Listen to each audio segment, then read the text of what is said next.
Hello, all the listeners. We are at the end of the chapter, that is the fourth part of Rebels and the Raj, in which we have talked about the revolt of 1857, popularly known as the Sepoys Revolt, because it was the Sepoys, the soldiers in the British Army, everywhere they revolted.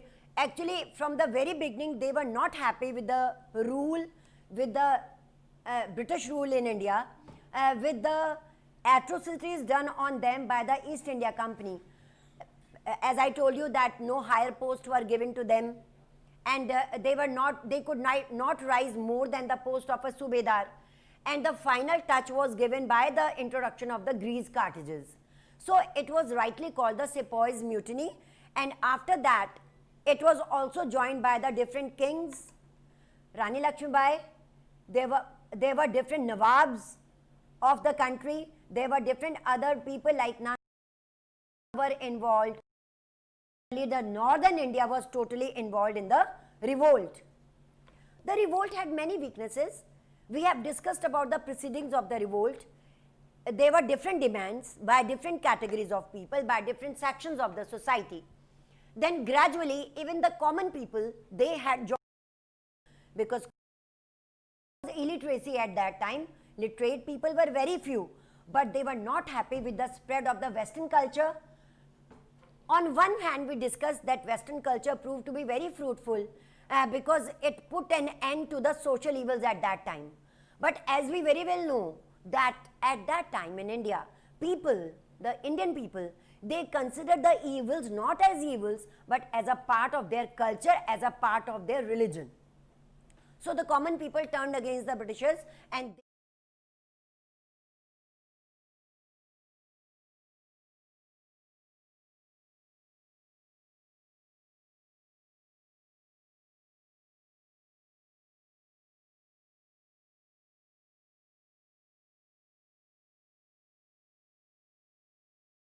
over. So all this we have discussed so far. Today we are going to end this chapter by telling you about the images of the revolt, the different images, what was thought by the Britishers about the revolt, because although the revolt went on in the country with a great enthusiasm, with a great spirit among both Hindus and Muslims in India, and there was a great deal of unity between them.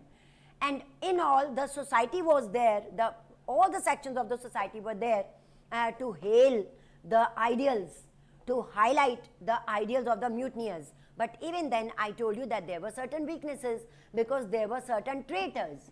Some of the Nawabs, some of the Rajas at that time, they came to know that some of the officials, they are siding with the Britishers, telling them about their loopholes.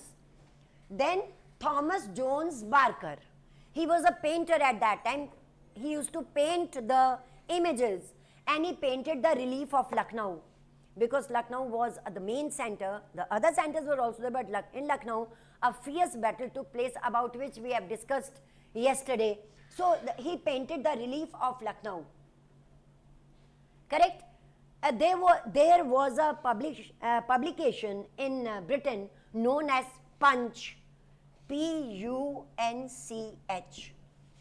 During the revolt, people used to see this newspaper, and there were images, there were different caricatures and cartoons of the mutineers, of the revolt, of the incidents of the revolt in India. Like yesterday, we discussed about, they have shown a tiger and a lion attacking on each other, and Bengal as Bengal tiger.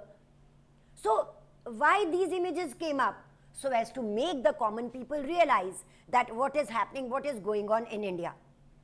So even the common people, even those people who could not read or write, at least they could see the pictures, at least they could see the caricatures and cartoons, and they can have an idea that mutineers and these Britishers, they are going through against each other in the country. Then Henry Lawrence incident, very well written in your NCERT. You can go through all these pages which I have given you, preceding the 299 page, the page number 299 and further. Henry Lawrence, it is said in Punch and in other newspapers of Britain that he collected all the Christians. See, in India, There is no such incident. I told you the main two communities were together. He collected all the Christians, all the Christian population, and took refuge in the heavily fortified residency. You have read in your previous classes also that when Britishers were there in India, they used to fortify certain places. Forts were made, fortification. That is, they had divided native area and the fort area. You have read in your class 10th also and in your previous classes also. So they were a fortification. The fort area meant for the white section, meant for the white section of the society, the Europeans, the Britishers. So Lawrence, with his Christian population, he took refuge, you know, to take rest in certain areas where there is out of risk, where people are out of risk from the mutineers. So took refuge in heavily fortified residency, and according to the Punch, according to the newspaper, he was killed. Why I am telling you this incident, why this incident is written in NCERT, and why historians are highlighting this event, it is because to tell the people and the coming generation, the young generation who will read all this, that in 1857 Indians were so angry with the Britishers that at any cost they wanted that their rule should end. And that is why this mutiny is rightly called the first war of India's independence. Just now we will discuss about it also, that why it is rightly called the first war of India's independence.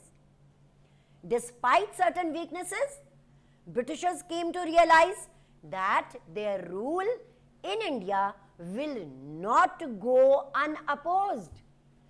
If they are doing wrong, it will be opposed by the Indians, because by now they thought that Indians will do nothing. This revolt made them realize that their rule will not go unopposed. Correct, students? Then in the honor of the children and women in Britain, there was a common phenomena. There was a common discussion between the people that our white women and children should be honored. Their honor should be protected in India because revolt is going on. So these caricatures and cartoons came up. You can see in your NCERT. These caricatures and cartoons serving the women, serving the children, saving the honor of British women. That also went on. Correct? And then the bravery, the courage of Rani Lakshmibai, that was highlighted in different poems, different banners. Masculine, feminine was very badly going on at that time in India. Rani Lakshmibai, when she fought in the revolt of 1857, she was in a gesture. She was dressed in men's attire, a turban, dress that could suit her and that could make her convenient to sit on a horse, holding the sword, holding his son also on the back. These caricatures, and no, I cannot call it a cartoon because it can rightly be called a caricature, because from our childhood we are studying about the stories of bravery of Rani Lakshmibai. So all these came in the newspapers and the journals in Britain. Don't you think it was so interesting that even the other countries, when the European countries, they were coming through and they were going through the enthusiasm, the courage, the bravery of Indians. And in India also, don't think that this was going on in Britain and in European countries only. In India, also in Hindi syllabus, you must have read about Subhadra Kumari Chauhan, right? Her poems are there in our syllabus in class 9th and 10th. We have read about Subhadra Kumari Chauhan in the honor of Rani Lakshmibai. At that time, many poems were written, different types of banners were prepared. I told you, masculine and feminine going on, gender difference was going on in India at that time, gender division, male and female. So it was a surprise for all the people that Rani Lakshmibai, being a female, fought like a male. Correct? Because the battle was based on the moral values. Indian kings, Indian fighters, Indian warriors, their warring tactics were based on the moral values. But for Britishers, it was everything is fair in war. No morality, nothing, no moral values, everything is fair in war. If we have to win, we have to use any method. So that is why Rani Lakshmibai could, although she fought very bravely, but finally she was killed. And for her, Subhadra Kumari Chauhan writes, "Khoob ladi mardani, wo to Jhansi wali Rani thi." Even today, children study, children read all these poems, and they get encouraged by it. Correct? Similarly, there is another topic. I don't want to skip this topic because this is very important for you. Clemency of Canning. There was Lord Canning in India. He actually he was in favor that all the kings of India they should get protection and they should be conciled and we should look after them. So his caricature came up. A caricature in your NCERT you can see. Canning is shown with a small this thing caricature Indian king. Indian king is holding a naked sword in his hand and the blood drops are dropping from the sword, and this type of caricatures came up that is known as Clemency of Canning. Correct? So they showed no this thing, no a corner of softness for the people, and even after the revolt, even those who sided with the Britishers, there were trials on them, there were tribunals for them, they were punished very badly. Correct? So like this we end the Rebels and the Raj, the chapter 11, and proceed the chapter with the notes and go through all these topics. We will meet again in the next lecture. Thank you, students.